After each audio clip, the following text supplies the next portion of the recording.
அஸ்ஸலாமு அலைக்கும் வரஹ்மத்துல்லாஹி வபரகாத்துஹு. தினமும் ஒரு துஆ. தொழுகையை முடித்த பிறகு ஓதும்படி ரசூலுல்லாஹி ஸல்லல்லாஹு அலைஹி வஸல்லம் அவர்களால் கற்றுக் கொடுக்கப்பட்ட பிரார்த்தனைகளை அறிந்து வருகிறோம். அந்த வரிசையில் இன்றைய தினம் புகாரி எனும் ஹதீஸ் நூலில் இடம்பெறக்கூடிய 6365வது பதிவிலிருந்து கிடைக்கக்கூடிய ஒரு பிரார்த்தனையை அறிந்து கொள்வோம்.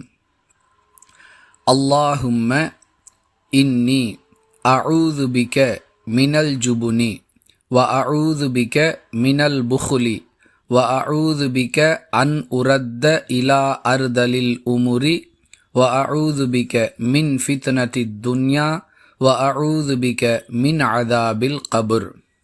மீண்டும் ஒரு முறை சொல்லுகிறேன்.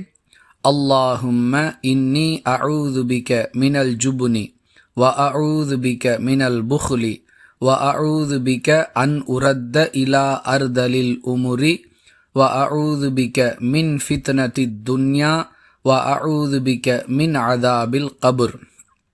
இறைவா, உன்னிடம் கஞ்சத்தனத்தை விட்டும் கோழைத்தனத்தை விட்டும் தள்ளாத வயது வரை வாழ்வதை விட்டும் இம்மையில் ஏற்படக்கூடிய சோதனைகளை விட்டும் மன்னரையில் ஏற்படக்கூடிய வேதனைகளை விட்டும் பாதுகாப்பு தேடுகிறேன் என்பது இந்த பிரார்த்தனையின் பொருள்.